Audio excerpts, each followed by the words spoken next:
Hello guys, welcome to my digital marketing tutorial. आज हम बात करेंगे ब्लॉग राइटिंग के बारे में। आज मैं आपको बताऊंगा कि ब्लॉग कैसे लिखे जाते हैं और किस कौन कौन सी टेक्निक्स हैं जो ब्लॉग राइटिंग में यूज होती हैं। कैसे आप अपनी हेडलाइन को सर्च कर सकते हैं, कैसे आप अपनी हेडलाइन को फॉर्म कर सकते हैं, कंटेंट मार्केटिंग में ब्लॉग राइटिंग का क्या इस्तेमाल है और इसकी इम्पोर्टेंस कितनी ज्यादा है। तो आइए शुरू करते हैं। ब्लॉग राइटिंग क्या होती है? It should be a hobby for you that you love, that you feel comfortable doing and you want to do. Blog writing लोग इसलिए करते हैं क्योंकि वो उनकी हॉबी होती है। कुछ लोगों को लिखना अच्छा लगता है या फिर वो जो भी चीज लिखते हैं उसके आसपास वो कंफर्टेबल फील करते हैं, इसलिए वो ब्लॉग राइटिंग करते हैं। सिंपल लैंग्वेज में वो चीजों को लिखते हैं। You should not think about money when you first start, it should be something you could do even without being paid for. अगर आप ये सोच रहे हैं कि मैं ब्लॉगिंग इसलिए स्टार्ट करूं कि मेरे पास पैसा है, तो शुरू में आप ऐसा ना करें। जब आप शुरू में लिखना चाह रहे हैं किसी भी चीज के बारे में, तो आप अपने पैशन के लिए लिखिए, ना कि पैसे के लिए लिखें। अगर आप शुरू में पैशन के लिए लिखेंगे तो आपको प्रॉफिट आगे चल के ज्यादा होगा। When you make a blog, you usually have it around something you truly care about or know much about. It should be something that you can share with people and add value to them. जब आप blog लिखते हैं तब यह उम्मीद रखी जाती है कि आप किसी चीज के बारे में बहुत अच्छे से ट्रूली उसकी केयर करते हैं और वो ऐसी चीज है जिसे आप अपने फ्रेंड्स के साथ, अपनी फैमिली के साथ या सोसाइटी के साथ शेयर करना चाहते हैं। ऐसी चीजों के लिए ब्लॉग लिखे जाते हैं। आप उसमें अपनी वैल्यूज जोड़ सकते हैं जो कि सोसाइटीज के लिए, आपकी फैमिलीज के लिए अच्छी हो। People blog writing can become the main source of income. बहुत सारे ऐसे लोग हैं जिनके लिए blog writing main source of income है। कई ऐसे प्रोफेशनल राइटर्स हैं जो ब्लॉग से ही पैसा कमा रहे हैं। कई सारी ऐसी वेबसाइट हैं जो ब्लॉगिंग के थ्रू ही पैसा कमा रही हैं। आपने एफिलिएट मार्केटिंग का नाम सुना होगा। एफिलिएट मार्केटिंग डायरेक्टली ब्लॉग से ही जुड़ी हुई है। उसके बारे में हम तब बात करेंगे जब हम एफिलिएट मार्केट की स्टडी करेंगे। आगे बढ़ते हैं। Writing a blog post. एक ब्लॉग पोस्ट कैसे लिखी जाती है? Content marketing is not successful without blog writing. मैंने आपको जैसे बताया था, blog writing is a part of content marketing. तो कंटेंट मार्केटिंग को अगर आपको सक्सेसफुल बनाना है तो आपको ब्लॉग राइटिंग आनी चाहिए। The blog should be posted on the website on regular basis. आप पीरियडिक ट्यून अप का ध्यान रखें, जो मैं आपको बार बार बोलता हूँ। आपको रेगुलर बेसिस पे अपनी वेबसाइट पे ब्लॉग्स पोस्ट करने होंगे। Consistency is the real key to successful for search engine rank. Search engine rank करना एक दिन में नहीं हो पाएगा, ये काफी लंबा प्रोसेस है, मैराथन है ये। अगर आप कंसिस्टेंसी रखते हैं इस चीज में तो सर्च इंजन पे आपकी वेबसाइट रैंक हो जाएगी। Marketers who are consistent with blogging are 30 times more likely to get a positive return on investment. Many bloggers earn $1 million per year. कई सारे ऐसे प्रोफेशनल ब्लॉगर्स हैं जो $1 million कमाते हैं एक साल में। नील पटेल, जिनको फोर्ब्स ने भी लिस्ट किया था, Pat Flynn, Pat Cummins, Matt Cutts, बहुत सारे ऐसे लोग हैं जो ब्लॉगिंग में बहुत ज्यादा सक्सेसफुल काम कर रहे हैं। You can easily create 300 to 500 word generic blog post and would not impact any search query need. अब आप सोचें कि मैं 300 से 500 शब्द की एक पोस्ट बना दूं और उसको अपनी वेबसाइट पे लोड कर दूं, लिख दूं और लोग सर्च क्वेरी से उस पर आ जाएंगे। ऐसा पॉसिबल नहीं है। उसके लिए आपको पहले रिसर्च करनी पड़ेगी कि कौन कौन से कीवर्ड हैं, वो टारगेट करने पड़ेंगे आपको, हेडलाइंस कैसे लिखनी है और बाकी की कंटेंट कैसे लिखना है। Blogging is an inbound marketing strategy that truly works. You can generate more qualified leads through blogging. Content marketing एक तरह की inbound marketing है और ब्लॉग राइटिंग कंटेंट मार्केटिंग का पार्ट है। तो डायरेक्टली जो लीड्स आपकी वेबसाइट पर जनरेट हो रही हैं उसमें ब्लॉग राइटिंग एक बहुत ही इंपॉर्टेंट रोल प्ले करती है, क्योंकि अवेयरनेस फेज में ब्लॉग राइटिंग बहुत ज्यादा रोल प्ले करने का कारण यही है कि लोग आपके ब्लॉग्स को पढ़ेंगे और आपकी वेबसाइट के लिए कुछ ना कुछ काम करेंगे। अंडरस्टैंडिंग ना एनाटॉमी। अब रचना पढ़ लेते हैं किसी भी ब्लॉग पोस्ट की किस तरीके से हो सकती है। The first thing you have to consider is awesome headline या फिर हेडलाइन। आपको हेडलाइन का बहुत ज्यादा ध्यान रखना है। हेडलाइन का ध्यान इसलिए रखना है क्योंकि most of the people decided that your blog post is good और बैड। केवल हेडलाइन पढ़ के ही लोग बता देंगे आपकी ब्लॉग पोस्ट अच्छी है या खराब है। ऐसा बिल्कुल नहीं है कि आपकी ब्लॉग पोस्ट खराब होगी, वो अच्छी ही होगी, पर लोग उसको कितना पसंद करते हैं, इसलिए वो खराब या अच्छी हो जाएगी उनकी नजर में। तो आपकी हेडलाइन बहुत ही कैची और बहुत ही अच्छी होनी चाहिए। Your headline is very often the first thing people will see. It should be interesting enough to make people want to read rest of story. Don't be boring. Headline का बहुत ज्यादा ध्यान रखना है आपको, हुक टेक्स्ट बनाना है आपको कि पढ़ते ही लोग सोचे हाँ अब आगे पढ़ना चाहिए। The second thing is catchy picture. A picture in a blog post is a good way to break up a mass of text. It's even more important today with image sharing sites like Pinterest gaining widespread popularity. Instagram और Pinterest दो ऐसी website हैं जो pictures की वजह से, images की वजह से लोगों की नजर में आई। लोग इमेजेस को पसंद भी करते हैं, तो आप अपने ब्लॉग में अच्छी सी इमेज डालिए। इस बात का आपको ध्यान रखना है कि जो भी इमेजेस आप लें उस पर कॉपीराइट एक्ट ना हो। ऐसा ना हो आप कोई इमेज अपनी वेबसाइट पे लें और आप पे कोई कॉपीराइट का केस कर दे, इसलिए आप उससे बच के रहें। उसके लिए आप अपनी ओरिजिनल पिक्चर लें, आप पिक्चर बना भी सकते हैं और उनको क्लिक भी कर सकते हैं। Third most important part in blog post after headline is introduction. Your introduction is another chance to hook your reader in. You need to tell people why they should read your blog post. Don't overwrite this. A punchy intro is more effective. Introduction इसलिए जरूरी है, most of the people जो आपकी website पे आ रहे हैं, जो headline भी पढ़ेंगे, इमेज भी देखेंगे, वो इंट्रोडक्शन पे आपका ब्लॉग काफी हद तक छोड़ देते हैं। लास्ट तक पढ़ने वाले बहुत कम लोग होते हैं। तो आप इंट्रोडक्शन को बहुत ज्यादा स्ट्रॉन्ग बनाइए ताकि आपकी पोस्ट थोड़ा आगे बढ़े, क्योंकि इंट्रोडक्शन के बाद ही लीड क्रिएट होना शुरू होती है। Fourth, lead in. Fourth phase after your intro, see into your main points. If you are doing a list style post like line, the main points are rather than just putting a bulleted list directly after your intro. अब lead in में अगर आप कोई भी चीज बता रहे हैं, आप कैरेक्टरिस्टिक्स बता रहे हैं, किसी भी चीज के रिव्यूज बता रहे हैं, तो आप उसके पहले लिखें कि मेन पॉइंट्स क्या क्या हैं, इसके कैरेक्टरिस्टिक्स क्या क्या हैं, प्रॉज एंड कॉन्स क्या क्या हैं। आफ्टर इंट्रोडक्शन अगर आप सीधे ही बुलेट पॉइंट लिख देंगे तो लोग जान नहीं पाएंगे कि ये किसके बारे में बात हो रही है, तो इसका आप खास ख्याल रखें। Deliver your main points that you want to make. You can use a bulleted list or track them down. Use headings over paragraphs. Write for your reader, not search engines. Your main points. इसमें आप सब heading के साथ छोटा छोटा discussion करें, तब आपके रीडर को पता चलेगा कि मेरी प्रॉब्लम यहाँ पे सॉल्व हो सकती है, तो वो मेन पॉइंट्स को पढ़ेगा। आप यहाँ पे ये चीज ध्यान रखें, आप सर्च इंजन को छोड़ दें, यहाँ पे आप अपने विजिटर्स का ख्याल करें, क्योंकि जो वर्ड्स थे जिनकी जो इंपॉर्टेंट थी वो ऊपर पूरी हो चुकी है हेडलाइन में, इंट्रोडक्शन में। वो कब पूरी हो चुकी है, मैं जब एग्जांपल दूंगा कि कैसे ब्लॉग पोस्ट लिखी जाती है तब आपको पता चलेगा। Conclusion, a blog post is not a college essay. You don't have to reiterate all of your points again, but a closing paragraph does wrap up your post and doesn't leave readers hanging. आपको conclusion लिखना बहुत जरूरी है। बहुत से ऐसे लोग होते हैं जो इंट्रोडक्शन के बाद सीधे कंक्लूजन पे आ जाते हैं कि ये बीच का नहीं पढ़ना चाहता, ये पोस्ट बहुत बड़ी है, तो वो सीधे कंक्लूजन पे आके देखते हैं कि इसमें क्या क्या है, पोस्ट में क्या क्या है। तो आप अपने कंक्लूजन को बहुत ही कोजी, कॉम्पैक्ट और बहुत ही इजी बनाएं। कॉलेज के ऐसे की तरह ना बनाएं जैसे हम ऐसे लिखते थे इंग्लिश में या हिंदी में और उसके बाद हम उसको कंक्लूड करते थे। आप ऐसा बिल्कुल ना करें, आप थोड़ा सा इंटरेक्टिव कंक्लूजन बनाएं जिसमें सारी चीजें कवर हो जाएं बहुत शॉर्ट में। 5 to 6 पॉइंट्स में आप अपनी बात को कंक्लूड कर दें। 7 point, invitation for feedback. 7 point आपको अपनी परफॉर्मेंस मेजर करने के हिसाब से बहुत ज्यादा इंपॉर्टेंट है। The comment section of your blog is a great way to build a community. Make sure you leave a line in the end of your post to engage people. Something as simple as what do you think can work. अब आप जब invitation दे रहे हैं feedback के लिए, तो लोगों से आप पूछेंगे मेरी पोस्ट कैसी है, तो आप डायरेक्ट ना पूछ के आप उस पर कोई क्वेश्चन लिख सकते हैं, as like what do you think, how you care about this.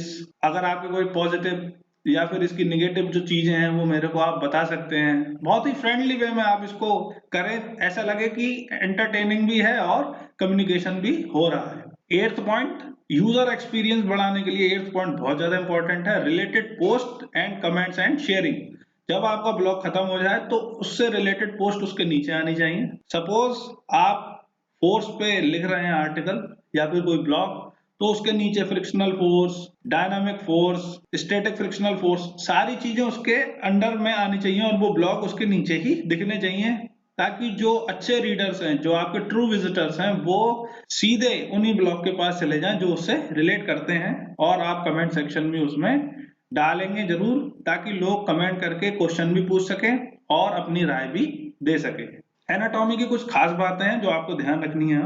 A well planned blog post could go viral and drive thousand of referral visitor to your blog, though you can still get solid search engine ranking with systematic quality blogging. आप ध्यान रखें, किसी भी चीज की application बनती है पहले, उससे पहले उसकी वेबसाइट बनती है। ऑर्गेनिक ट्रैफिक जब वेबसाइट पे आता है तो उसके बाद ही एप्लीकेशन बनने का प्रोसीजर शुरू होता है। तो आप ये ना समझें कि मैं डायरेक्ट एप्लीकेशन बनाऊंगा और डायरेक्ट लोग आ जाएंगे मेरी वेबसाइट पे, ऐसे कोई कंटेंट के लिए मैं शुरू कर सकता हूँ।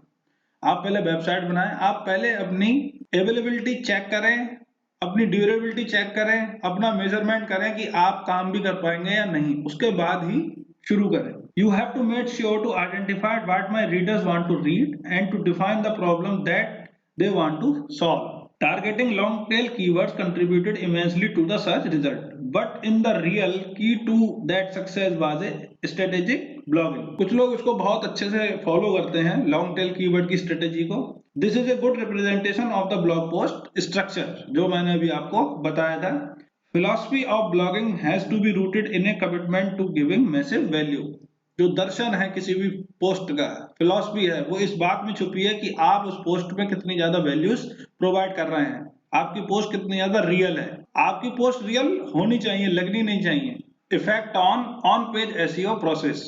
अब आप जो ब्लॉग्स लिख रहे हैं उनका ऑन पेज एसईओ पे क्या इफेक्ट पड़ेगा? तो according to search engine journal, 70 to 80% of user ignore paid search, focusing solely on organic result. 70 से 80% लोग ऑर्गेनिक रिजल्ट को ही फॉलो करते हैं, वो एसईएम के रिजल्ट्स को फॉलो नहीं करते, वो पेड रिजल्ट को नहीं देखते। The purpose of on page SEO is to help page rank higher and drive the right traffic from search engine.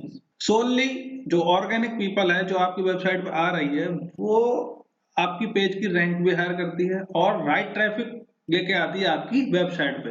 SEM के थ्रू आपकी वेबसाइट पे ऐसा भी ट्रैफिक आ सकता है जो कि आपके मतलब का नहीं है, इसलिए हम नेगेटिव कीवर्ड्स को अपने कैंपेन में ऐड करते हैं। तो ब्लॉग लिखने का ये बहुत बड़ा फायदा है हमें वेबसाइट पे कि हमारी वेबसाइट पे content, the process of laying out of page, structuring your content and optimizing the various elements of the page is what on page SEO is all about. आपका पेज, उसकी लेआउट, उसका structure, उसका architecture और उसका optimisation, ये सारी चीजें मिलके एक बहुत अच्छा पेज बनाते हैं और वो ऑन पेज एसईओ के लिए बहुत अच्छा होता है। One of the core concept behind current SEO practices is improving the user experience. On page SEO का एक कोर कॉन्सेप्ट ये भी है कि आप यूजर एक्सपीरियंस को इंक्रीज करें। अगर आप यूजर एक्सपीरियंस को इंक्रीज करते हैं तो आपका जो क्वालिटी स्कोर है वो भी अच्छा होता है। एक इंपॉर्टेंट टिप देना चाहूंगा आपको यहाँ पे, अगर कोई भी विजिटर आपकी वेबसाइट पे 3 मिनट से ज्यादा गुजारता है, सर्फिंग करता है, तो आपकी वेबसाइट का यूजर एक्सपीरियंस अच्छा है, यानी एवरेज होना चाहिए 3 minute. Do not overuse keyword, that's keyword stuffing and it could be very well get you penalized by search engine. अब मान लीजिए आपको पता चल गया है कि कीवर्ड लिखने से पेज रैंक होता है, तो इस इमेज का आप एग्जांपल देखिए। इसमें जो मैं बताना चाह रहा हूं आपको, ऑटो रिपेयर कीवर्ड फ्रेज है, ऑटो रिपेयर, या फिर आप इसको प्राइमरी कीवर्ड या मेन कीवर्ड भी बोल सकते हैं। तो कीवर्ड कहाँ कहाँ आना चाहिए? टाइटल एलिमेंट में आना चाहिए, जो भी आप हेडलाइन लिखेंगे, यूआरएल में आना चाहिए, बॉडी टेक्स्ट में वहीं आना चाहिए जहां जहां इसकी जरूरत है, और इमेज के ऑल्ट टेक्स्ट में भी आना चाहिए। बस इससे ज्यादा अगर आप कीवर्ड लिखेंगे जबरदस्ती, तो उसको बोलते हैं हम कीवर्ड स्टफिंग। स्टफिंग करेंगे कीवर्ड्स की तो हो सकता है कि गूगल या जो भी सर्च इंजन है आपको स्पैम कर दे, क्योंकि आपने कीवर्ड का ओवर यूज कर रखा है अपनी वेबसाइट पे। ब्लैक हैट टेक्निक्स में आता है ये सारी चीजें, जिसमें इनविजिबल टेक्स्ट भी आता है। Headline writing and how to prepare a blog post. अब यहां से शुरू होता है हमारा प्रोसीजर कि कैसे हम ब्लॉग पोस्ट को बना सकते हैं। First of all, keyword research. सबसे पहले हम करेंगे keyword research. Find your niche, find long tail keywords for content writing. तो आप इसको नोट डाउन भी कर सकते हैं कि आप पहले अपनी नीश ढूंढें, आपकी नीश क्या है। और मेरे ख्याल से अगर आप मेरे ट्यूटोरियल शुरू से देख रहे हैं तो आपको अब तक पता लग गया होगा कि आपकी नीश क्या है, मैं क्या चीज पसंद करता हूँ। Find long tail keywords for content writing. Search your niche on SERP and finding the trending articles and write down headings. आपको SERP search engine result page पे ट्रेंडिंग आर्टिकल्स ढूंढने हैं और उनकी हेडिंग्स भी लिखनी है. You can also use Google Trends to find your headline. मैं भी Google Trends का यूज करता हूँ किसी हेडलाइन को बनाने के लिए. Include main keyword in your headline. आप अपने कीवर्ड को हेडलाइन में जरूर डालें. Optimize your post about it. आप अपनी पोस्ट को ऑप्टिमाइज करें. Also use keyword in your meta tags. आपको पता होगा meta tags, meta descriptions, URL क्या है, तो आप मेटा टैग्स में भी कीवर्ड को यूज करें. Your job is to write a blog post that will solve user problem और आंसर द यूजर्स क्वेश्चन. आपको ऐसी पोस्ट बनानी है जो यूजर की सर्च क्वेरी का आंसर दे. इन सारी चीजों का आपको बहुत ध्यान रखना है. वो बंदा जो अपने ब्लॉग्स में रियल चीजें लिखता है वो ज्यादा सक्सेसफुल होता है. एज एन एग्जाम्पल अगर मैं बात करूं, पर्सन लाइक टेक्निकल गुरुजी, वो बहुत ही अच्छा चैनल है यूट्यूब पे, 15 मिलियन से ज्यादा सब्सक्राइबर हैं उनके समय. वो पहले खुद प्रोडक्ट को यूज करते हैं और उसके बाद उसके रिव्यू लिखते हैं. तो आदमी जब खुद प्रोडक्ट को यूज करता है तो वो उसके रियल एक्सपीरियंस से उतरता है. कंट्रीब्ड एक्सपीरियंस एक अलग चीज है. आपने किसी चीज का रिव्यू यूट्यूब पे देखा या कहीं पढ़ा, वो कंट्रीब्ड एक्सपीरियंस है, पर रियल एक्सपीरियंस तो रियल ही होता है. तो जब आप रियल एक्सपीरियंस को शेयर करेंगे अपने ब्लॉग पोस्ट में, तो आप देखेंगे कि आपकी सक्सेस अपने आप ही होने लगेगी. आपको वैल्यूज प्रोवाइड करनी ही पड़ेंगी उसमें. ब्लॉग पोस्ट की प्रिपरेशन में आपको इन चीजों का बहुत ज्यादा ध्यान रखना है, जिसमें है title tag, meta tag, content of page, URL, image, alt text. Alt text का मतलब है अल्टरनेटिव टेक्स्ट. जैसे यहाँ पे सबसे ऊपर आ रहा है यूआरएल, उसके नीचे title tag learn to unlabs, www.learntounlabs.com, ये यूआरएल है. और मेटा टैग आ रहा है the only institute eight Sikandra Agra with 100% job guarantee, programming courses, summer training and internship. ये सब आ रहा है मेटा टैग. तो ये सारी चीजें एसईओ की वजह से आ रही हैं और कंटेंट की वजह से आ रही हैं. तो अभी मैं आपको ले चलूंगा अपने वर्डप्रेस पे और मैं आपको बताऊंगा कि कैसे आप ब्लॉग पोस्ट लिख सकते हैं, कैसे कैसे आप ये जो चीजें हैं, take care of these things, title tag, meta tag, content of page, URL, image, alternative text, इसका आप कैसे ध्यान रख सकते हैं. तो आइए चलते हैं और देखते हैं कैसे लिखते हैं ब्लॉग पोस्ट. आप अपना लोकल ओपन कर लें और आपने जो वेबसाइट बनाई थी पहले व्यू साइट करेंगे. जब तक वेबसाइट ओपन हो रही है तब तक आप एक डॉक्यूमेंट ओपन कर लें माइक्रोसॉफ्ट वर्ड में. डॉक्यूमेंट मैंने इसलिए ओपन करवाया है ताकि आप यहाँ पे लिखें मेन कीवर्ड, साइज बड़ा कर लें थोड़ा सा. कोई भी आप कोई भी वर्ड ले सकते हैं, आप अपनी कोई भी नीच ले सकते हैं. मैं ले रहा हूं बेस्ट कैमरा. ये मैंने वर्ड ले लिया है और इसके बाद मैं इसको सर्च करूंगा गूगल ट्रेंड्स में. गूगल ट्रेंड्स आप ओपन कर ले और यहाँ पे पेस्ट कर दें बेस्ट कैमरा सर्च टर्म. यहाँ से आप यूनाइटेड स्टेट्स की जगह अपना कंट्री डाल लें, इंडिया.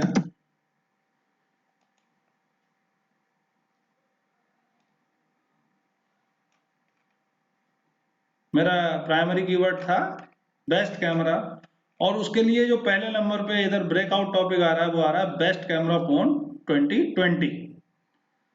तो ये ब्रेकआउट है, आप देख सकते हैं इसको लोग बहुत तेजी से सर्च कर रहे हैं. तो ये एक अच्छा टर्म है जिसको मैं अपनी हेडलाइन में यूज कर सकता हूं, बेस्ट कैमरा फोन 2020. तो आप वापस डॉक्यूमेंट्स पे चलेंगे अपने, जो डॉक्यूमेंट ओपन कर रखा है हमने, और हेडलाइन बनाते हैं हम कि क्या हेडलाइन बननी चाहिए. तो बेस्ट कैमरा फोन इन 2020. अब इस फ्रेज को मुझे शामिल करना है अपनी हेडलाइन में. तो हेडलाइन क्या बनाऊं मैं, क्वेश्चन से शुरू करता हूं मैं. Are you looking for best camera phone in 2020 for that. एक चीज ध्यान है, आप ग्रामेटिकली हर चीज सही रखें बहुत ज्यादा. Are you looking for the best camera phone 2020, ये बनाई मैंने हेडलाइन. जो भी इमेज है वो मैं डाउनलोड कर सकता हूँ। बस इतना ध्यान रखना है मेरे को कि वो कॉपीराइटेड ना हो। इसके बाद आप लोकल में जाके एडमिन पैनल खोलें अपनी वेबसाइट का। अब आप देख सकते हैं कि वेबसाइट का डैशबोर्ड ओपन हो गया है, और आप डैशबोर्ड में जाएं, कस्टमाइज योर साइट, और आप आए मेन्यूज में, मेन मेन्यू जो हमने क्रिएट कर रखा था पहले ही, और यहाँ पे एक सोशल मीडिया पेज है, add items, add new page. New page हमें एंटर करना है, तो आप यहाँ से ये हेडलाइन कॉपी कर लें, क्योंकि इसको हमें H1 हेडिंग बनाना है, ये टाइटल है उस पेज का। मैं इसको यहाँ पे ऐड कर देता हूँ, और ऐड, ये पेज ऐड हो गया, और इसको मैं अंडर कर रहा हूँ ब्लॉग्स के अंडर में। आप सोशल मीडिया के अंडर भी लिख सकते हैं और ब्लॉग्स के अंडर भी लिख सकते हैं इसको। इसके बाद इसको आप पब्लिश कर दें। ये मैंने एक नया पेज क्रिएट किया है। आप बैक जाएं, इसके बाद आप आए पेजेस पे, और अभी जो पेज था, are you looking for the best camera phone in 2020, edit, ये तो टाइटल हो गया पेज का। इसके बाद आपको ध्यान रखना है उस एनाटॉमी का जो मैंने बताई थी आपको। तो हेडलाइन हो गई, हेडलाइन के बाद अब सबसे उसके नीचे आएगी इमेज। तो आप यहाँ से इमेज ले सकते हैं, इमेज अपलोड। ध्यान रखना इमेज कॉपीराइटेड नहीं होनी चाहिए। ये मैंने एक इमेज पहले से डाउनलोड करके रखी थी, समझाना था मुझे इसलिए बेस्ट। अब मैंने जो इमेज का नेम है वो आप देख सकते हैं, लिखा है बेस्ट कैमरा फोन 2020 ओपन। ये इमेज आ गई है। यहाँ ऑल्टरनेटिव टेक्स्ट आ रहा है इमेज का, वो मेरे को क्या लिखना है, बेस्ट कैमरा फोन इन 2020। वो फ्रेज मैच होना चाहिए यहाँ पे। उसके अलावा जब आप कैप्शन लिखें, तो कैप्शन में आप मोबाइल का model name and brand name, जो भी मोबाइल है आप जिसकी इमेज डाल रहे हैं उसका मोबाइल का मॉडल नेम और उसका ब्रांड नेम आना चाहिए। इसके बाद इंट्रोडक्शन ऐड होगा, तो उसके लिए हम पहले ऐड करेंगे हेडिंग। और यहाँ देखिए ये आपसे पूछ रहा है आपको H2 हेडिंग लिखनी है, H3 लिखनी है। तो H2 आपको लिखनी है हेडिंग और introduction.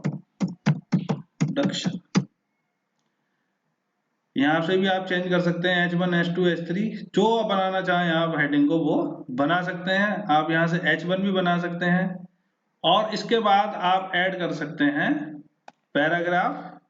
So your text goes from here। आपका जो टेक्स्ट है वो यहां से शुरू होगा। अब जब आप यहाँ आएंगे mynewsite.com, या SEO की वजह से आ रहा है, देखिए इमेज आ रही है, यहाँ मेटा डिस्क्रिप्शन आ रहा है। अभी हमने कोई मेटा डिस्क्रिप्शन लिखा नहीं है, इस वजह से ये कुछ प्रोवाइड नहीं कर रहा है। जब आप कंटेंट लिखेंगे तो अपने आप ही यहाँ पे मेटा डिस्क्रिप्शन आने लगेगा, और ये वेबसाइट का नाम आने लगेगा आपका, और नीचे मेटा टैग आने लगेगा। तो ऐसे करके आप पोस्ट को लिख सकते हैं, और आप इसको कर सकते हैं अपडेट। अपडेट करके आप पेज को यहां से व्यू कर सकते हैं, व्यू पेज लिखा आ रहा है। तो ये आपका पोस्ट बन गया है, are you looking for the best camera phone. ये इमेज आ रही है, यहां से आपका टेक्स्ट शुरू हो जाएगा।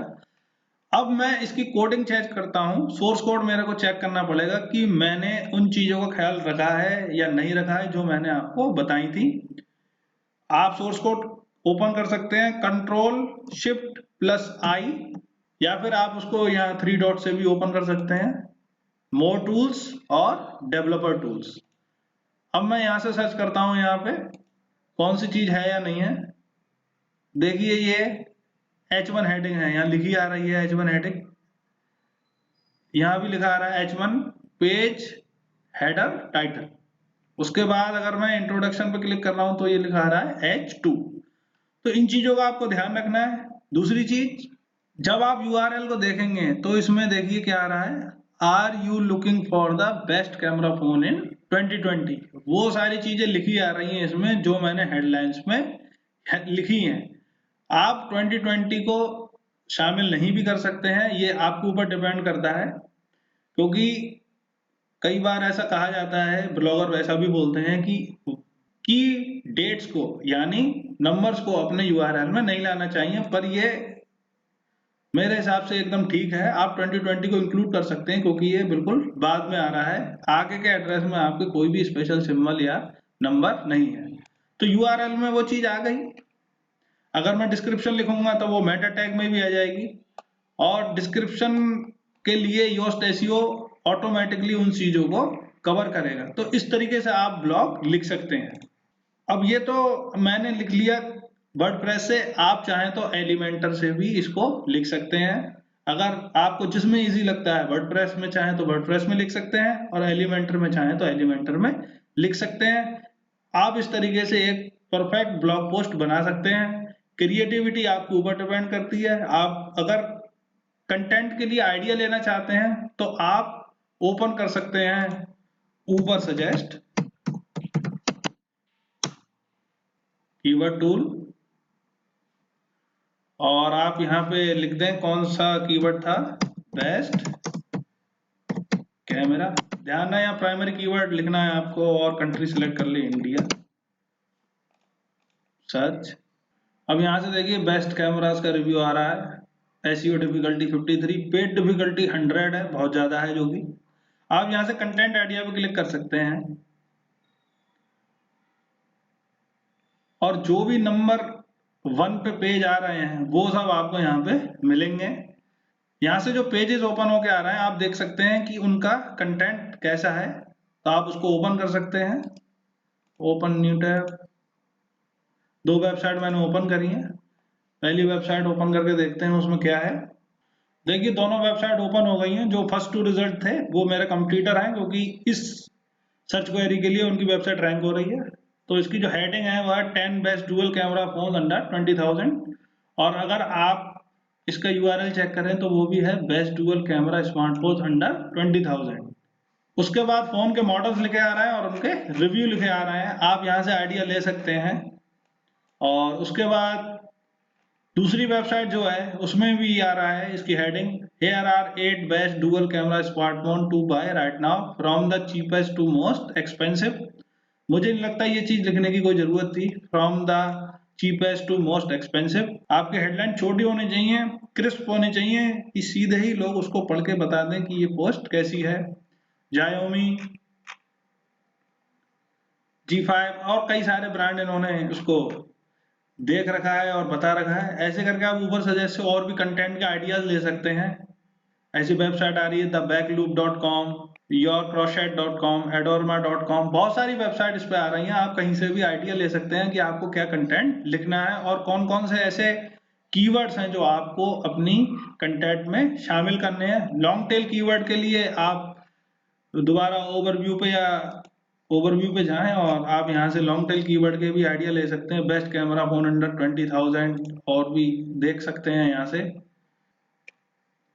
लिखे आ रहा है यहाँ पे best camera phone in India, best camera phone. तो ये सारे जो लॉन्ग टेल कीवर्ड हैं, ये सारे कीवर्ड आपको अपने कंटेंट में इंट्रोडक्शन के बाद जो मेन पॉइंट्स आते हैं उनमें आपको रखने ही पड़ेंगे। तब जाके आपका जो ब्लॉग पोस्ट है, आपका जो कंटेंट है वो गूगल पे रैंक होगा। तो इतनी चीजों का आपको ध्यान रखना है।